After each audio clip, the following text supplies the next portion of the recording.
All right. Welcome to a conversation between a psychologist and a philosopher. And this is a series of conversations that we're having on the nature of the emotions. We've had one already. This is our second one. And this time we're going to focus on different features. I want to introduce myself. My name is Stephen Asma. I'm a professor of philosophy at Columbia College in Chicago and a founding fellow of the research group in mind science and culture. And I'm Rami Gabriel. I'm a associate professor of psychology at Columbia College Chicago, and also a founding fellow of the research group in mind science and culture. Great. And just as we did last time, we're going to show this very brief 2-minute video. And if you're not seeing the video, the auditory track is also very interesting and gives a short sketch of sort of the Darwinian ideas about emotion as an adaptive tool and as survival. And then we'll come back and discuss that for about an hour or so. All right, here we go. The research group in mind science and culture presents The Evolution of Emotion. Part 2. How do emotions help us survive? So this idea that comes down from Spinoza is that the emotions have purpose and that they direct the organism, the human being, towards some goal or some end. The guy that really delivers on that promise is Darwin. I think Darwin's ideas, in the mid-19th century really shaped the way we think about emotions nowadays. We all know in 1859 he writes The Origin of Species, but lesser known, equally important, is in 1872 he writes The Descent of Man. And in The Descent of Man he looks very carefully at animals. And he knows very well that Descartes said that animals were basically machines and that they have no inner feelings. But he says Descartes and others of this ilk, they didn't really look closely enough at animals. If you study animals carefully, you see that they have emotions. They have fear, they have anger, they have lust, they have care. And so in The Descent of Man, he goes through and he tries to show that we, like the other animals, share these emotional resources. He runs a wonderful experiment in which he takes a snake in a paper bag down to the zoo, to the chimp house, and he puts it in the chimp house, and then he stands back and observes. And just like human beings, chimps are extremely curious, and so the first chimp, brave enough, goes up, opens the bag, looks down at the bottom, and is utterly terrified by a snake, just a little garden snake from Darwin's garden. Completely goes insane running around the chimp house, slowly gets enough courage to come back and peek in the bag sideways. And then all the other chimps in the house do the same thing. They look, they're utterly frightened, their fear system is activated, and then slowly they get acclimated to it and they begin to inspect it more carefully. Darwin looks at this and he says, fear, like other emotions, must be a survival instinct. Fear is a great way to avoid predators, to avoid potentially harmful situations out in the state of nature. I mean, we have to remember that the world in which the human mind evolved was very hostile. Big cats are there ready to take you at any moment. You've got spiders that are poisonous. You've got snakes that can basically sneak up and kill a child. And so this is the world in which the human mind evolved. It makes sense that things like fear would evolve to keep the human beings cautious. Other emotions are just like this. Clearly, lust is a kind of emotion that drives us towards a sexual object, and this is the way in which we propagate the species. But other, more subtle emotions, like care, are very important in the way in which mammals bond together. And humans need a lot of cooperative sort of relationship and bonding. So something like care evolved to sort of glue us together as a species. So Darwin really gives us this idea that the emotions are adaptations. They help human beings and other mammals survive. They help bring us together when we need to come together. They help us avoid dangers. And in that sense, we have a whole new way of thinking about the emotions. Okay, and we're back. Okay, Steve, nice toupee. Yeah, I look good as a puppet, don't I? Yeah. Okay, So we just watched this video here. It's quite interesting. And I had some questions watching it for you, Steve, about this claim. I think it is a bigger issue. I think that hopefully we can talk a little bit about evolutionary psychology later in our discussion, because I think it's an issue for that field. But the issue here I'm referring to is this question about animal emotions. One of the things you say is, well, animals have emotions too, and we haven't been taking that into account as much, and Darwin did take it into account. So maybe some sort of broad answer for us about what kind of emotions do animals have, and maybe we can talk about some of the limits and stuff like that later, but maybe a broad opening. Yeah, that's a good way to start. Last time we were talking mostly about emotions sort of as the ancients saw them, the Greeks, the Romans, and we had moved up into sort of the modern period by looking at Spinoza. But of course, the tradition that had a bigger influence was probably the Cartesian tradition of Descartes. And Descartes, I think it's in the Principles of Philosophy, I think in the Discourse on Method, and there's even places, I think, in the Meditations where he suggests that animals don't have emotions, that they don't have an inner life. They're more like machines. In fact, he uses this kind of language that they're basically the Automatons. Automatons, right? They look like they're in pain, but they're not. And that had a huge influence, I think, on the Western tradition. And I think it jived conveniently with theological ideas about the exceptionalism of the human being, because the tradition of Imago Dei is that you're made in God's image, and the way certainly the Western Church interpreted that was, oh well, only human beings have a soul and an inner life, and animals lack a soul and an inner life. And this would include things like reason, but also things like emotion and feeling. So it was pretty revolutionary, I think, for Darwin to write The Descent of Man and suggest that animals were in fact experiencing many kinds of emotions. And he goes through some really obvious ones like fear and anger, but also some subtle things. Like there's a great passage where he's telling a story about that there was a monkey that used to get harassed by this guy in town, and then at one point the monkey stirs up a bunch of mud in the road and uses a stick, and he flicks this mud onto this guy who was, sort of giving him trouble, and then the monkey would just laugh, and every time he saw him afterward, he would sort of laugh at him, and so Darwin tells all these stories of what look like sophisticated, almost human-like, like a sense of humor. He says animals have imagination. They display some form of imagination in terms of, they appear to be dreaming in their sleep.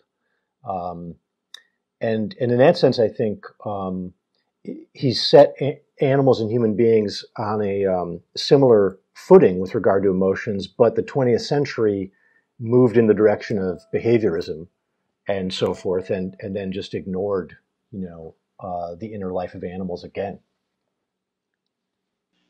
Yeah, and of course now we live in the day of everyone's got their pets and the dog food stores, and the dogs have their special organic stuff now. We're anthropomorphizing these animals a lot, but clearly they have a role in the family. They have this sense of humor. You see the interactions with the cat or the dog, and they do funny things, and there's a whole thing about sense of humor in animals. I guess that'll be a kind of fun thing to talk about.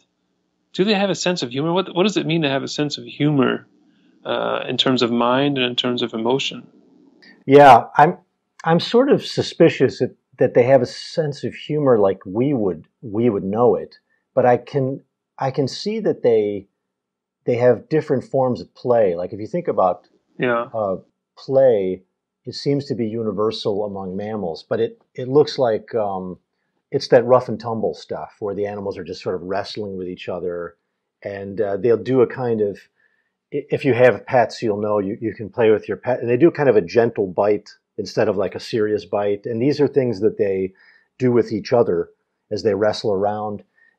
You see this in kittens, and when I was in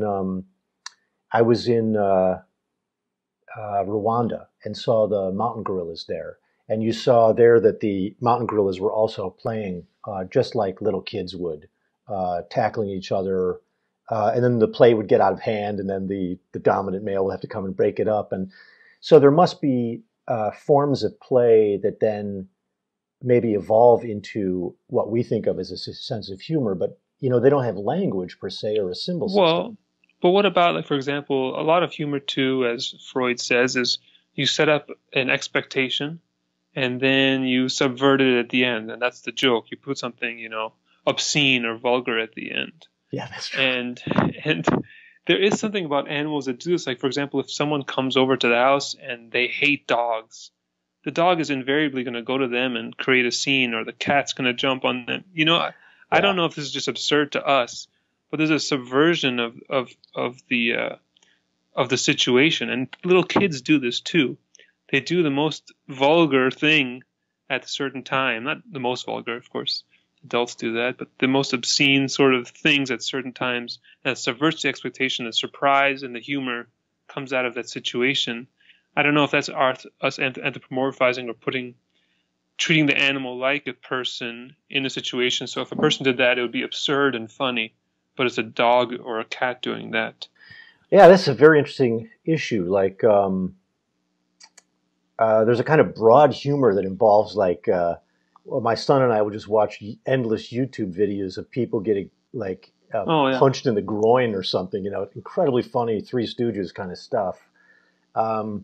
And one wonders, can an animal enjoy the mishap, have Schadenfreude about another conspecific, another animal? And it seems to me that that's probably where humor must have evolved in witnessing. Now, if you see somebody get hurt, there's something different there. The response usually brings forth feelings of empathy or compassion.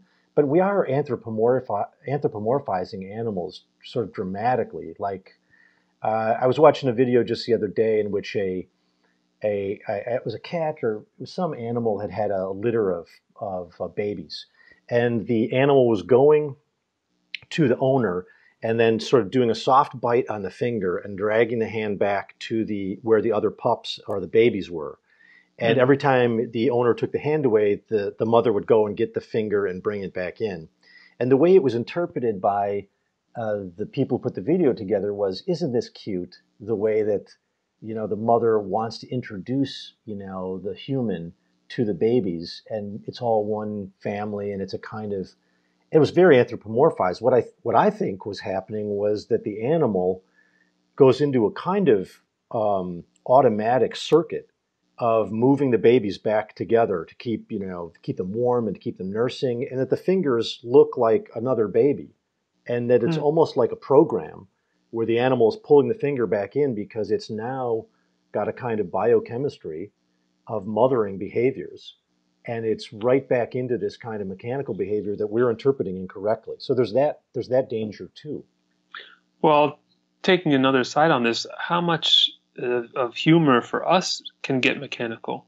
You notice, a lot of times when there's a tension, someone will smile or show their teeth, or there'll be some silly joke when you're introduced to someone in that sort of tense hierarchical moment.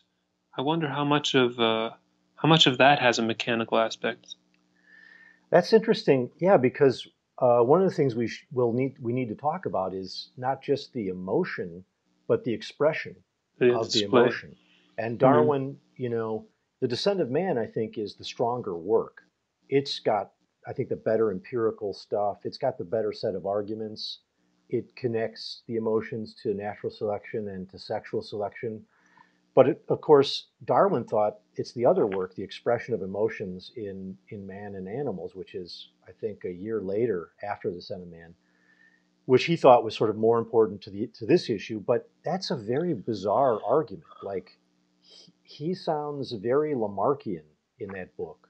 And he thinks that you have an automatic facial expression, let's say, but it's not something that was genetically wired and that we inherited. but in fact it's from generations of habit or habitual repetition, and that somehow that habitual repetition gets into the genome. Now he doesn't know what a genome is, but it gets into the brain, and then it influences the next generation.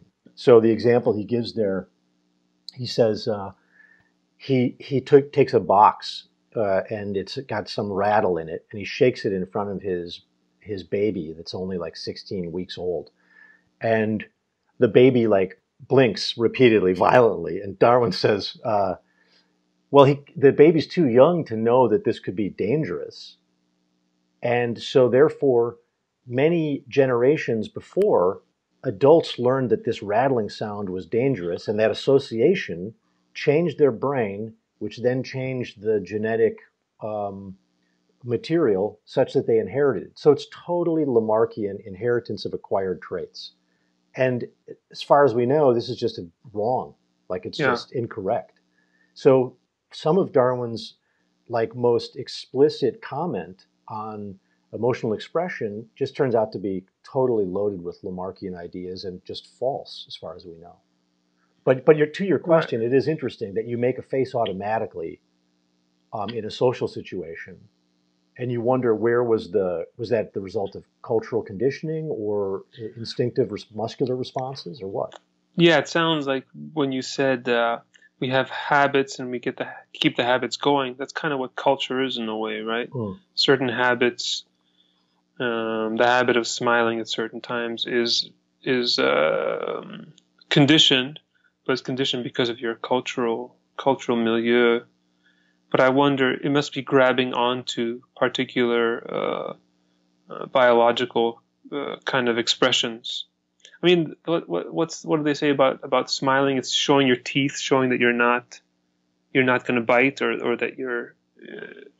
There's something about this, right? Yeah, I can't remember how smiling, the theories about smiling evolution, but I do know that baring your teeth can go either way. It can be a threat too. Like if I, show my teeth like this, just like dogs or other mammals, it's oftentimes a sign like I've got, these potential weapons, But you're right. The smile is also signaling something that's pretty important, and that we read as a social animal. We read it right away in a fairly. I mean, like you said, though, some of this is cultural conditioning. Like if you go to certain parts of Europe or parts of Asia, people don't smile with the readiness, or in some cases they don't smile at all unless it's very, very rare. Whereas Americans smile a lot, and they smile at each other a lot. Yeah, as approach behaviors, it's also you can approach me kind of thing. So I mean, I wonder also if you just compare dense urban cities. I mean, I was just in a dense urban city, and there was less smiling there than in the rural areas, for example. Yeah, it would be exhausting to have to smile at all the people. Yeah, in Beijing or in Cairo or something, you can't do this kind of expression because it really would be. It would just be, exhausting. But it's there's a book that Darwin read, written in the 1840s, and at the time it was very famous by a physiologist named Charles Bell, and Charles Bell wrote one of the Bridgewater treatises. So the Bridgewater treatises were sort of like scientists making arguments that demonstrated the genius and the goodness of God, basically. And so Darwin was raised up on this. And what Bell argued was, he wrote a book on the expression of emotions. He said the expressions of grimaces or smiles or whatever it is a way for you and I to communicate in a natural language immediately, so that one soul can communicate with another soul. And of course, Bell's interpretation of this is that this is what God has given us, is these expressions are a form of natural language for communication.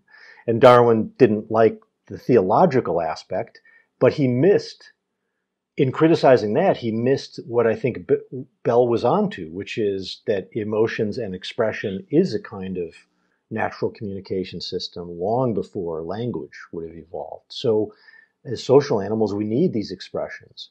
But how much, I guess my question to you is, how close is the connection between the feeling, let's say it's anger or fear, and then the actual expression of it? Like, is it like immediate? Is it a long tether? What's your sense of it? Well, I do think that certain emotions have sort of envelopes, and they can build. Like frustration is a great one. Frustration is a great one because you're a little frustrated, something and something and something else, and it keeps building. Yeah. And it has this trajectory till the explosion point. Or even if you're really frustrated, I think you've told me the story where someone was kicking your seat from behind. Oh yeah, right. Remember that? Yeah. You're on the bus. Someone was kicking your seat, and you're like, "Oh my God, I'm going to do something," and then you turned around, and you saw that it was a blameless child. Yeah. And then you had to dissipate. You didn't get the explosion. You had to dissipate it. So but you can't just dissipate it instantly. There's still these physiological fumes. Yeah. Or for example, there's these obvious things where you're angry and someone says, you're obviously angry right now, and you make decisions based on the anger. You have a lesser view of mankind within your decisions just because of the fumes of these trajectories of emotions going on. So to me, some of those have this. The expression has this physiological or peripheral nervous system thing going, and it's got a neurochemical thing going too. And then these things are obviously influencing your decision making and your behaviors, your subtle behaviors, and also your, I guess, where your thoughts are going. There's all this thing too about how does it provide the context for cognition or for executive control, those kind of questions. So in those cases, it seems to me like the feeling is the feeling doesn't have to be tied to necessarily the expression, the social expression, so to speak, but it's tied to the expression of one's becoming. I don't know how to say it in a less general way. No, I see what you're saying, and I wonder we could make this distinction that many people have made since Darwin, which is that there's like a handful of these more basic emotions where maybe the connection between the feeling and the expression is more clear, more automatic, more non-negotiable. Doesn't get the kind of influence of the neocortical, ruminations. It's just sort of like stimulus response almost. Yeah. And I guess this is one of the things that I guess people like Paul Ekman have argued that you betray yourself or you leak the emotion even when you don't want to. Now, I know there's, both of us, I think, have some disagreement with that, but I think it's interesting that Darwin himself was looking at those wonderful sort of photographs of, is it Duchenne? Oh, yeah. Duchenne, I think? Yeah, Duchenne. So what was he doing? He was like electrocuting people's faces and certain muscles in the face. Fasciculus, all these kind of muscles, and then getting the expression. So I know that Duchenne apparently thought that because he was getting all these different expressions, he thought they were all like discrete sort of natural kinds, all these different emotions. And I know that Darwin disagreed with this and thought that his electrocution of these faces was actually creating some of the expression phenomena. And so Darwin himself, I think, thought that there was just a handful of these really basic or core systems. And what would be nice to do now, I think, is to have you and I, maybe you want to start on this. Let's talk a little bit about the seeking system, because we talked about conatus before, and this was Spinoza's idea that all living creatures are driven to survive, and there's this idea, of affective systems. And in a way, there's a question about Jaak Panksepp's work we've talked about before. He thought that there's a seeking system which drives the organism out into the environment He says there's a bunch of them. There's 7 different affective systems. But maybe we could talk a little bit about seeking, because I know we wanted to touch on the idea of teleology and intentionality and emotions, and maybe this idea of seeking might be a place to start. Do you want to tell us a little bit more about the seeking system? Yeah, this is a very interesting and rich topic. Of course, going historically, we could talk about Spinoza's conatus, right? This striving of the organism, and then Aristotle had something like this. One of the causes had that language built into it, so that's kind of the historical way, and it had a numinous feel back then. But if you look forward and think about seeking, there's also this work by Kent Berridge in Michigan about wanting, right? And what's the distinction between wanting and seeking? Seeking seems to be a sort of raising up of the desire of the organism to engage with the world. And as Panksepp says, it could be for any number of stimuli that it's looking for. But it's the same elevation of the desire to engage with the world. That's the seeking. It's the sort of goad without a goal, is what he says. Now, and just to clarify too, isn't it? It's also it's accompanied by like an increase in dopamine, right? Yeah. Okay. So there is a sort of neurochemical sort of fingerprint for this kind of experience. Yeah, an interesting thing, of course, about the dopamine level is that it doesn't peak when you get the thing you're looking for. It peaks right before that. Yeah, anticipation, right? Yeah. It's something to do with the desire of wanting, the seeking, and the anticipation. It's not when you get the thing that the dopamine peaks, and that's of course a very interesting thing for us as human beings, because we engage with the world in many different ways, but a lot of times we're trying to keep the roller coaster going. Right. So we're trying to like seek, and then you kind of find, but then you want to keep seeking, and you're kind of trying to mold your dopamine to stay going for as long as possible, because we live in these protected places where there's food over here and there's water over here. Right. But I guess you can imagine where the importance of it for an animal, where you're just getting enough energy so you can get the thing that you're looking for, or run away from the thing, or engage with the world appropriately with a sufficient amount of energy. But now we have all these tricks and stuff to keep that feeling going. But I don't know if I'm reading too much into. We obviously live in a very, very different version of reality. Right. Our culture is definitely built atop all kinds of survival mechanisms we've built into the culture itself, into our built environment. Yeah, that's an interesting point, because obviously going out and foraging for hunting, or trying to find salt, right, or tubers. My favorite. Your favorite. You're trying to dig these tubers out, like that requires a kind of a seeking system of some kind. But then, even I think later in life, someone like Panksepp pointed out that, like you were saying, some of our kind of, you go down that rabbit hole on Wikipedia or on YouTube, and it appears to be, you're just getting these little hits of dopamine over and over and over again. And people are suggesting this is our relationship with our phone too, is that a system evolved for exploiting the environment for resources. And now, since like you said, our resources are ready to hand, it's now just riffing and gearing up and on these other forms of entertainment.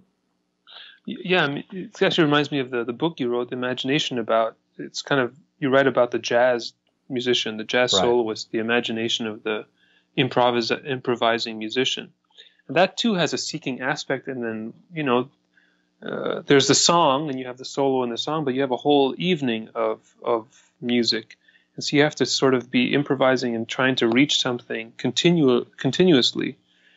And you're trying to get some beauty, find some way of relating the form to the improvisation, but you're also seeking it out diachronically, and you have these various levels of achieving, of foraging for the right thing, getting it, and then going back, or getting it and trying to build more. Mm-hmm. Yeah. Go ahead. Yeah, that you have to have this real desire. There's a lot of boring musicians who are sitting there and they're kind of like getting through it. Right. But it's that sort of that fire, the fire. Yeah, and I wonder too if this is really relevant for the emotions, because if you think about how something like this would have evolved, you have to think about hunting an animal. You're in a group of colleagues from your tribe, maybe family members, and you can't just hit the nearest thing with a rock and be done with it. You've got to get it with a spear, and then you've got to follow this thing literally for a day or two until you can finally get it and bring it back. And there's a sense in which I guess what I want to point out is that there's a relationship between the activity and the goal state or end state. And this is the teleological or intentional aspect of thinking, for example. So you can sustain a hunt for days, or you can sustain a jazz concert for a whole night, or you can sustain the pursuit of a sexual partner, but lust is driving it, and seeking is driving, some of these other things. So what's interesting there is there's a model of emotions which is just, I think, a kind of a dumb model, which is it's just stimulus response. That's it. Stimulus response, stimulus response. Then there's a model of thinking which says, well, the mind can take an object. So like, and this is sort of this idea of intentionality, that I can think about a squirrel, or I can say squirrel, and that word and that idea have a kind of intentionality. They're about this small little mammal that runs around in the world. And so language and mind can give me that intentionality. But also there's a sense in which our activities are also pointing to some end goal, and that's another kind of intentionality. So I think there's a middle way between the stimulus response view of emotions and this really intellectual view of the mind, which is that only ideas have direct objects or aboutness or intentionality. I think in between there are the emotions, and that there has to be some way in which the emotions have an object. They're about something. So lust is not about eating. Lust is about finding a sexual partner. Play is about something else. There's a sense in which it's not just a feeling. I guess so. This is my question then. What's the difference then between an emotion and a mood? Because that's what I was gonna. Yeah, I was gonna go there too, because the moods are not directly associated to a object. Of course, if you go to a psychotherapist, you can find out what the mood is coming from or something like that. But those seem to be either residues, or you also have this thing about emotions, like people with clinical disorders, clinical depression, as they call it. In that case, you have this sort of outlook on life, which has genetic and environmental causes, but that whole way of seeing the world has a certain color, and it's there was a whole thing in the 1950s. Every movie was like, why is this person so dark? And you'd find out it's because the father poured alcohol in his head or whatever he did. But there was that whole thing that was you trace it back. But what they're getting at, really, I think the cause is not as important as that the world is blanketed with a certain emotional vibe or something like that, and it's objectless. It's a way the thing has been painted. But Oh, do you have anything to say about that? Well, I just think it reminds me of it's a different tradition, but Heidegger said something similar with regard to the difference between fear and angst. He said, fear has an object. It's the snarling dog that's approaching you, or it's the assailant in the alley. But angst, or ennui, or depression, like you said, it's diffused. It's sort of everywhere, and it colors everything. It's like a somatic marker of the whole world or something. Well, the angst one he sometimes talks about is that it's our existential relation. It's our relation to death. Right. And it's our screaming in the void or something like that he Yeah, discusses. it has a mood quality, but it has a philosophical existential aspect too. Yeah. But this whole thing makes you think like, wow, the way we're talking about emotions is so different from our everyday parlance, right? We're talking about how it has an intentional object, but we're also talking about, like, a lot of people, I'm not sure if everyone would say that seeking is an emotion. Yeah, if it's just an elevated relationship to the environment, or anticipation. We've talked a little bit about anticipation. Is anticipation an emotion? It definitely has some tones to it. Right. No, that's a good point. Like, should desire and seeking, craving, should they be demarcated from things like fear and lust? Because they do seem to be, that's why they're sometimes called conative or conative, because they're referencing this conatus idea, and they're distinguished in a way from affects for some people. Some people would marry them together or think of them together. But I think the same thing about curiosity is, is curiosity an emotion, or is it a cognitive state, where you lack a kind of cognitive closure? I'm sure it's both, probably. Well, curiosity is clearly related to seeking or conatus that we're talking about, but it does not have, like, waiting and curiosity don't have the same physiological coextensions, right? With fear, you say, oh, fear, you have this physiological thing, you have this thing on your face. But when someone's waiting or anticipating or seeking something, you can't tell what they're seeking, and you can't necessarily tell that they're waiting or they're anticipating. Yeah, that's true. Although the beauty of the recent affective neuroscience and these ways of looking at the brain during some of these experiences is that it can give us some sense of, because I think Panksepp thought that in many of these behaviors that we call seeking or wanting, you do definitely have a dedicated brain. It's not a module, but it's a system. And he thought that he found the same thing for lust. But it is interesting that, like, I was thinking about lust the other day, and I was thinking, it is kind of like you said, a goad without a goal. It just, you can feel let's be polite about it, you can feel amorous. And it's almost like supposedly guys are worse on this than women, but it's almost fairly indiscriminate, if you get in this mood.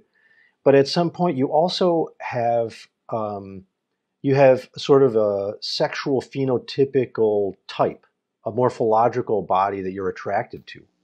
And I think there's a lot of relativity here. There's a lot of leeway, and your phenotypic attraction body might change, over the course of your life too. But I was thinking this is sort of an interesting thing, because you've got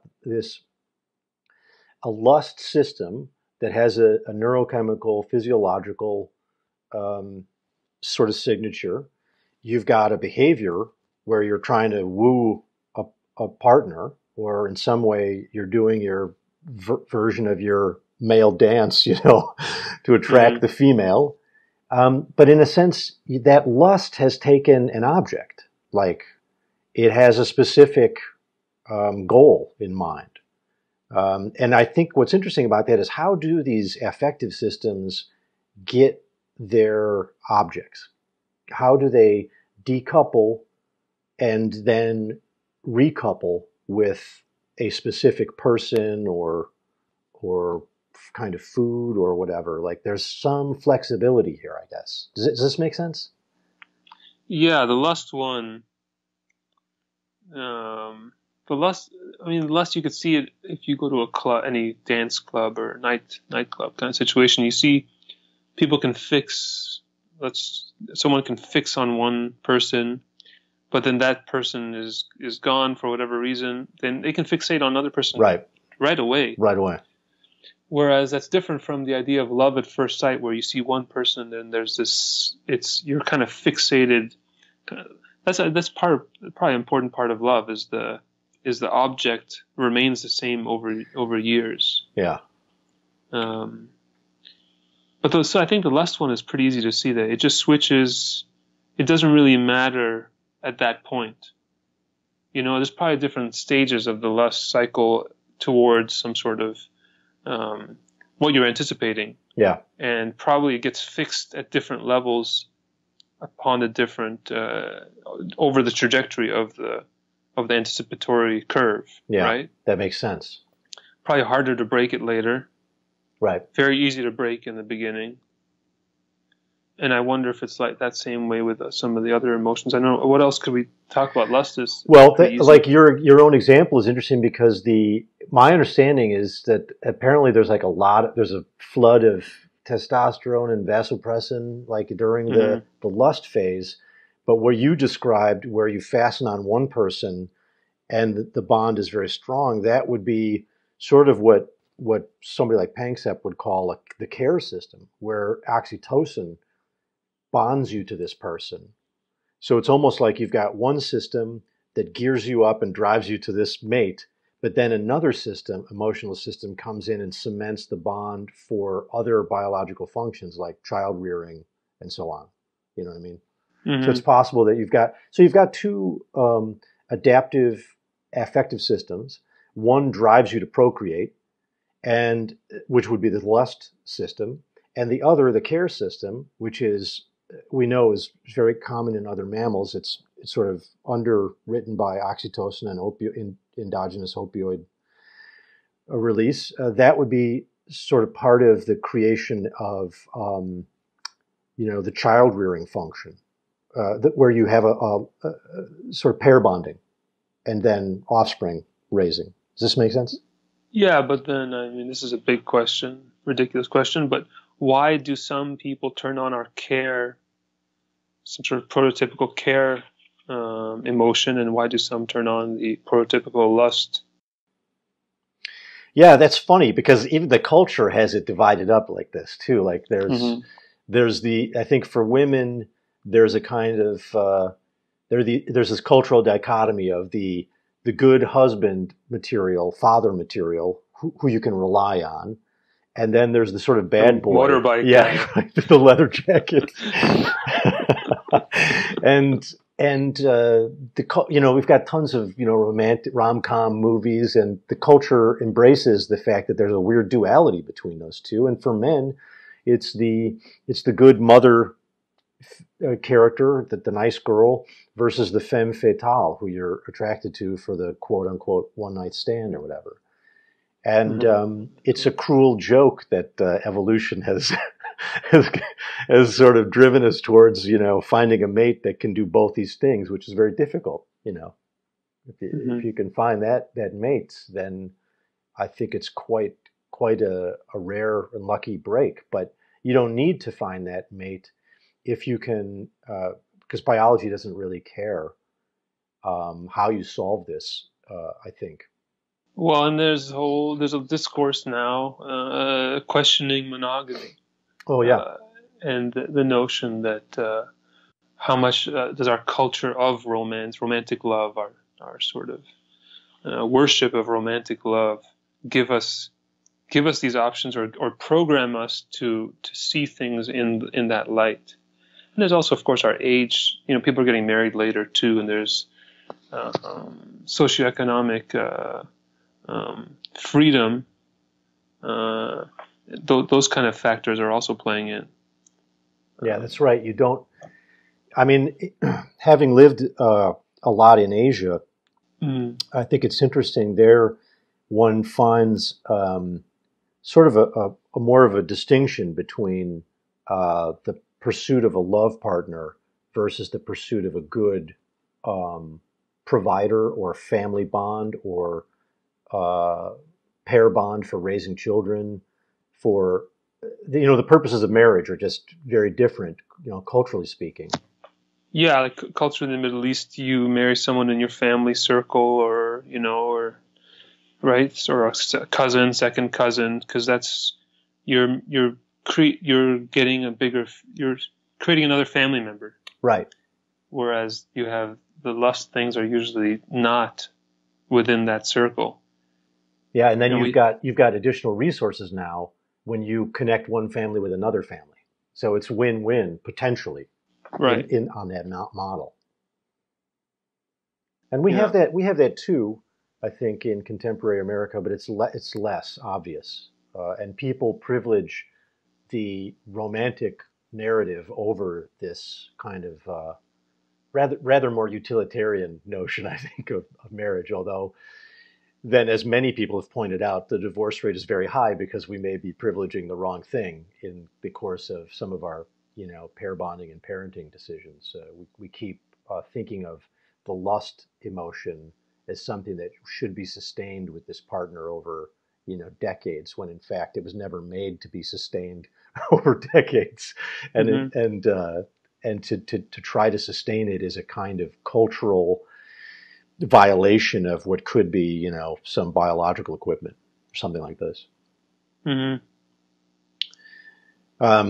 Okay, good. So, yeah, how did we get here? I think we've tracked a number of things here, which I want to, I think, point out that we've got a notion now of emotions that's still about survival and refers the feelings to some purpose. But maybe we should talk a little bit more about this sort of triangulation between there's a brain state, which we now recognize more and more, there's a feeling state, and then there's a behavioral state. Mm-hmm. And it seems to me that is a very ancient operating system. And to understand the emotions, we have to look at all three of those things. And that would have helped animals survive, for really hundreds of millions of years before sort of cognitive thought came along. Yeah, I guess a couple of things to bring up at this point. How do we look at this triangle? At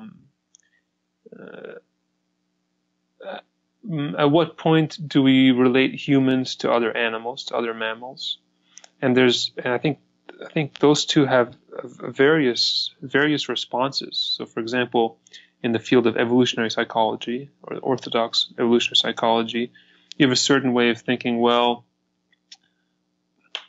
behavior must be a sort of mechanism. It must have some sort of survival function. So let's look at that mechanism. Let's look at how it's computationally embodied, let's say. And then we can start to trace the feeling state and the brain thing. If we can relate the brain thing to the computational thing, then we have a unit. Then we can look at sort of survival adaptation as a survival adaptation, and that was a view that has been around for a couple of decades now, a few decades now. But I think one of the things that we've talked a lot about is maybe that's short-sighted. Maybe we should look more at animals and say, look at what other mammals are doing, and let's try to relate our behavior to mammals, and sort of assume that yes, mammals also have emotions, so that we can make that connection. So to me, I see like there's a couple of different ways of starting to approach this question. Yeah, and I think you've made a comment there that reminds me of the dangers of what somebody like Stephen Jay Gould would have called this sort of Panglossian optimism, that wherever you find a human behavior or a trait, it must be an adaptation to some previous challenge in the environment. And I think there's some reason to think that the evolutionary psych folks tried to connect everything we do, from like from having like a cheater detection module to what our political affiliations are, or what kind of taste we have in food, or whatever. There's this attempt to connect it to, oh, it must have helped our ancestors on the Pleistocene. But I think there's a richer notion of biology, which you're suggesting there by looking at other animals, where some things we share as homologies just because we have history with the animals, and they're not clearly adaptations. Some things are just caused differently, like I'm always, I'm inclined to think that our aesthetic taste has roots in biology, but then you see versions of this argument, like Dennis Dutton famously argued, that everybody likes these landscape paintings because when you look out at the these calendars are made up of these sort of landscapes, and when you look at the landscape, it's like, it's very satisfying. But his claim is, well, it's satisfying because this would have been a position in prehistory where you could look out at the horizon and see if there were any dangers or threats coming your way, or any resources that you could go and exploit. And so our taste in landscape paintings goes back to our prehistory as scouting the environment. That strikes me as way too simplistic, possibly too reductionistic, and it assumes that that everything is an adaptation. So we kind of have to avoid that in a way. Yeah, it's clearly it can look ridiculous from a certain perspective because of the range of aesthetic production that humans engage in. There's a range that definitely does not fall into that under that particular formulation. And then I think famously Steven Pinker in I think How the Mind Works says, well, maybe art is just this cheesecake, evolutionary cheesecake. And that's the other way of saying it. Well, if we can't find a really easy adaptation story for it, then it must have been a byproduct. And, that is a possibility, and other people have entertained that. But I can think of several reasons why aesthetics have some sort of adaptationist function. But of course, culture is a growing tree, and you can add things and transmogrify things in all kinds of ways. And that's I think would be the reason why we have this huge variety of aesthetic production in human beings. But I think that there is some sort of adaptationist thing.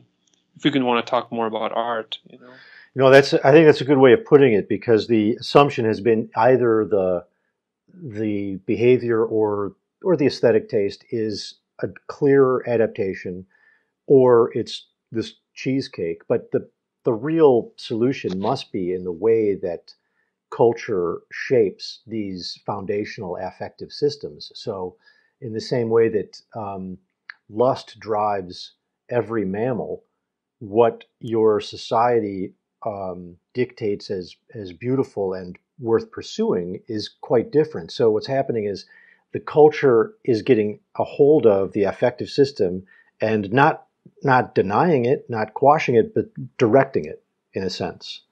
And this would explain the flexibility of cultural variations, but also the crazy intensity of some of these feelings. It's not just that somebody tells you that you should be attracted to X, Y, or Z. You feel like overtaken, as we were talking, in our other discussion. One of the things about the affects or the emotions is they're very powerful.